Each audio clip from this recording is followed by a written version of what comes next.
Bonsoir et bienvenue dans l'Africa Tonight. Au sommaire de l'actualité, la tenue d'élections présidentielles et législatives en 2023 en Libye. Le plan de l'ONU à l'épreuve des rivalités politiques. L'émissaire des Nations Unies, Abdoulaye Bathily, appelle à un accord pour l'organisation des scrutins dans un climat apaisé. La Corne de l'Afrique est au bord de la crise alimentaire. 48 millions de personnes sont confrontées à un niveau d'insécurité alimentaire critique dans la région, en proie à une sécheresse d'une ampleur sans précédent.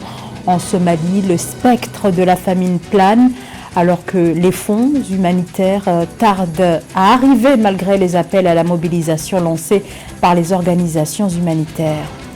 Le Kenya lance son premier satellite opérationnel dans l'espace. Une fois en orbite, il devrait permettre de rassembler des données sur la gestion des ressources naturelles et les catastrophes.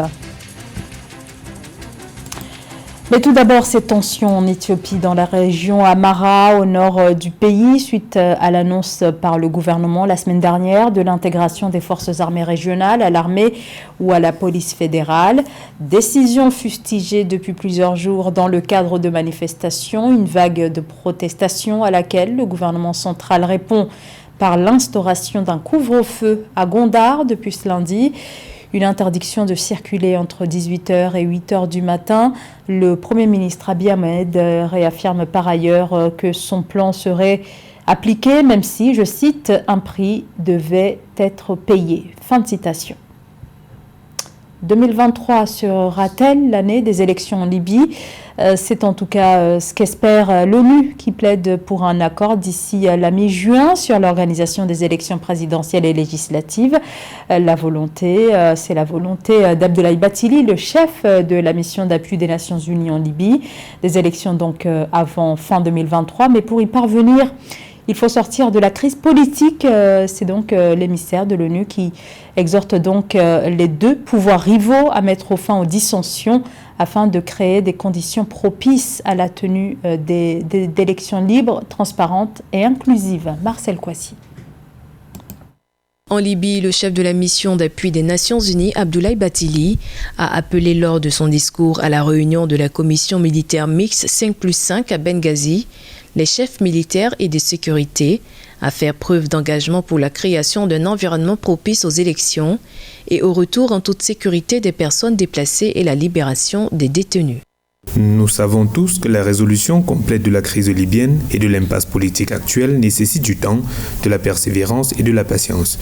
Cependant, je suis sûr que votre coordination et votre coopération continue représentent une excellente occasion de maintenir le dialogue, de renforcer la confiance et d'échanger des vues sur la manière de fournir une base solide pour une résolution politique qui aboutisse à la résolution de la crise libyenne en créant un environnement propice à des élections inclusives, libres et équitables en 2023. En plus de la facilitation et de l'adoption du cadre juridique pour la tenue d'élections en 2023, l'initiative clairement détaillée par le chef de la mission d'appui des Nations Unies est également destinée à fournir une plateforme pour la progression du consensus sur des questions connexes. La création d'un environnement propice au bon déroulement des élections appelé par le représentant spécial du secrétaire général de l'ONU peut passer par, premièrement, la réunification rapide des deux grands états-majors militaires du pays qui s'affrontent. Deuxièmement, le désarmement forcé ou négocié des milices armées que nous évoquons plus haut, qui sont rattachées souvent à l'un ou l'autre des deux grands états-majors. Troisièmement, on peut envisager l'organisation des procès pour les chefs de guerre reconnus coupables des crimes de guerre et de crimes contre l'humanité comme mesure dissuasive de reprise des armes. Et en quatrième point, il faut absolument que l'on aborde la question des mercenaires, ces combattants militaires d'origine étrangère qui viennent donc entretenir et alimenter cette confusion armée à l'intérieur du territoire libyen. Il est à noter que les participants à cette réunion ont exprimé leur plein attachement aux conclusions du dialogue entre la commission militaire mixte 5+5 et les responsables militaires et sécuritaires à Tunis et Tripoli. Ils réaffirment également leur soutien à la sécurisation de toutes les étapes des élections. Dans l'actualité également, la fin ce mardi 11 avril en République démocratique du Congo de l'enrôlement des électeurs. C'est le 24 décembre dernier que l'opération a débuté en vue des prochaines échéances électorales, celles prévues à la fin de l'année, dont la très attendue élection présidentielle. Alors suite à l'arrêt de l'opération d'enrôlement, certaines organisations de la société civile s'opposent à la décision de la commission électorale dans la mesure où le processus d'inscription sur les listes électorales n'a pas pu se tenir correctement à l'est du pays en proie à l'insécurité en raison des incursions des groupes rebelles et de son côté une partie de l'opposition relève des irrégularités, notamment la présence sur les listes électorales de personnes mineures ou de personnes n'ayant pas la nationalité congolaise. La Somalie est au bord d'une catastrophe humanitaire, alerte l'ONU. La situation dans ce pays se détériore depuis des mois en raison de l'extrême sécheresse. Plus de 8 millions de personnes, soit la moitié de la population somalienne, souffrent actuellement de la faim. Les enfants sont les premières victimes de cette crise alimentaire. En visite dans le pays, Antonio Guterres, le secrétaire général des Nations Unies, lance un appel à la mobilisation internationale. 2,6 milliards de dollars sont nécessaires pour pouvoir secourir les populations toujours en attente d'une aide humanitaire. Écoutez le secrétaire général de l'ONU. Bien que les Somaliens ne contribuent que très peu au changement climatique, les Somaliens en sont parmi les principales victimes. Près de 5 millions de personnes sont en situation d'insécurité alimentaire aiguë. Et bien sûr, la hausse des prix ne fait qu'empirer les choses. Je suis donc ici pour tirer la sonnette d'alarme sur le besoin d'un soutien international massif. Un soutien international massif en raison des difficultés humanitaires auxquelles le pays est confronté. Un soutien humanitaire massif lié au renforcement des capacités sécuritaires en Somalie. Et un soutien humanitaire massif pour la stabilisation et le développement du pays. Le Fonds monétaire international annonce un accord avec le Burundi en vue de la mise en place d'un programme d'aide d'un montant de 261 millions de dollars. Une bonne nouvelle donc pour le gouvernement burundais. Quelques mois après avoir formulé sa demande d'aide auprès du FMI, le Burundi, un pays qui continue de faire face aux difficultés sur le plan macroéconomique. Il s'agit du premier programme pour le FMI au Burundi depuis 2015. Il vise à soutenir une politique de réforme visant à rétablir la soutenabilité extérieure et la soutenabilité de la dette, explique l'institution financière internationale. L'accord attend maintenant la validation du conseil d'administration du FMI. Le Kenya, qui possède sa propre agence et institution spatiale, a lancé ce lundi, à partir des États-Unis, son premier satellite opérationnel dans l'espace en collaboration avec l'entreprise américaine SpaceX. Un jour historique pour ce pays d'Afrique de l'Est, baptisé Tafia One. Ce satellite devrait, selon les analystes, permettre au continent africain de bâtir un tissu universitaire scientifique, mais aussi d'avoir des données pouvant permettre, par exemple, de mieux gérer les catastrophes climatiques. Nathalie Moore. Taifa 1, le premier satellite opérationnel du Kenya, a été lancé dans l'espace le 10 avril 2023. L'agence spatiale kenyane décrit cet appareil comme un nanosatellite pesant moins de 10 kg d'une valeur de 50 millions de shillings. Le gouvernement kényan a indiqué que Taifa 1 permettra de fournir des données satellitaires précises et régulières utilisées dans les domaines de l'agriculture et de la sécurité alimentaire, de la gestion des ressources naturelles et des catastrophes, ainsi que de la surveillance de l'environnement. Des informations importantes pour le Kenya, confronté à 5 années consécutives de sécheresse. Je m'attends à ce que les initiatives en cours soient accélérées pour nous assurer que nous développons et exploitons davantage d'applications qui utilisent des données dérivées de l'espace. Conçu par une équipe de 9 ingénieurs kenyans, Taifa 1 apporte une contribution significative à l'économie spatiale émergente du pays, ont déclaré le ministère de la Défense et l'Agence spatiale du Kenya. De plus, les autorités ont l'ambition de développer la capacité technique du pays d'Afrique de l'Est sur l'ensemble de la chaîne de valeur du développement et des applications de la technologie spatiale. Savez-vous que l'espace trouve en fait des applications dans toutes les entreprises humaines? On peut citer les transports, la télévision et la radiodiffusion, les communications à large bande, la navigation et le positionnement, ou encore les prévisions météorologiques.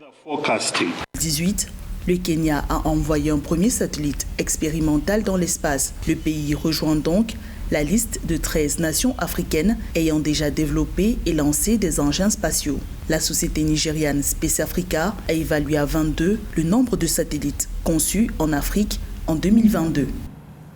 Après 20 ans d'absence, Rabi Slow est de retour au Bénin. Le musicien qui s'était expatrié aux États-Unis travaille sur la sortie de son prochain album.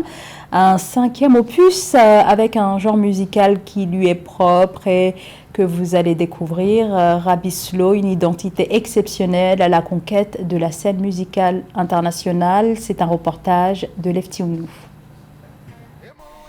L'étoile de la musique béninoise révélation de l'année 1998, Rabi Slow, renoue contact avec ses mélomanes. Révélé au public béninois et africain à travers des tubes à succès de sa discographie dans les années 2000, Rabi Slow est de retour sur la scène musicale africaine avec de l'afro-tchink. L'afro-tchink est un style musical inspiré du tchinkoumé, rythme traditionnel de Savalou, ville située dans le département des Collines. Il s'agit d'un mélange du tchinkoumé, musique pratiquée par les ancêtres et plusieurs générations d'artistes, notamment Adissor, Alokon, Stan Toron et Gbezé, avec le R&B, la soul et le jazz. Avec ce style musical, Rabi Slow espère relever le défi relatif à l'identité musicale du Bénin. La nouveauté, c'est Afro-Tchink Music. Tout de suite, c'est le featuring avec Teniola, le single qui annonce la sortie de l'album, qui va comporter au minimum 12 titres. Donc, very excited, on est vraiment excité. Et après, ce projet va donner un élan à notre musique qui est absente quand il s'agit d'une musique identitaire pour notre pays, le Bénin. L'album Djogbe a lancé la carrière musicale de Rabi Slow au Bénin et en Afrique. Ses chansons ont bercé plusieurs générations de mélomanes. Installé aux États-Unis depuis 19 ans, l'artiste musicien béninois s'est perfectionné au plan musical. Il a profité de cette opportunité pour appréhender les enjeux de l'industrie musicale aux USA afin d'apporter sa pierre au développement de la culture africaine. Ne me dites pas qu'après 20 ans dans un pays étranger, que mon oreille n'a pas changé. Je suis à une unique position où je sais la bonne fusion qu'il faut pour que la musique soit exportable sur le plan international. Ouais, je suis un Béninois, j'ai vécu une partie de ma vie ici, j'ai vécu une partie là-bas. Donc mon oreille est habituée à savoir exactement ce qui peut marcher, ce qui peut aussi marcher là-bas. L'afro-tchink que promeut Rabi Slow est peu connu, mais le musicien béninois est déterminé à s'investir pour mettre son style musical en orbite sur la scène musicale internationale. L'album Where I'm From, qui relancera sa carrière, sortira en juillet 2023. Il sera suivi du lancement de la génération Afro-tchink avec d'autres artistes béninois et africains.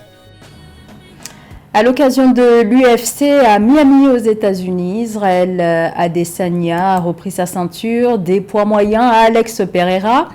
Une revanche du boxeur nigérian sur le Brésilien qu'il avait battu à plusieurs reprises dans le passé. Mais finalement, Israël Adesanya a fini par prendre sa revanche. C'était le week-end dernier au terme d'un combat spectaculaire. Christian Djimadeu.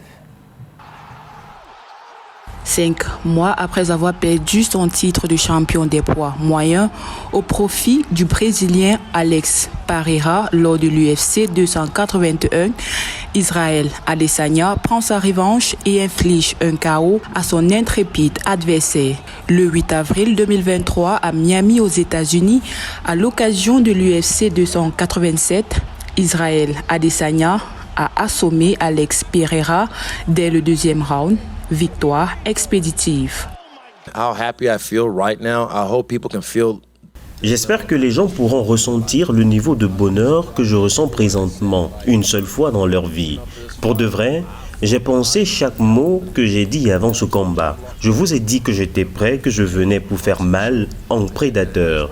C'est ce que j'ai fait et je voulais juste montrer aux gens la force du mental, de l'espoir humain.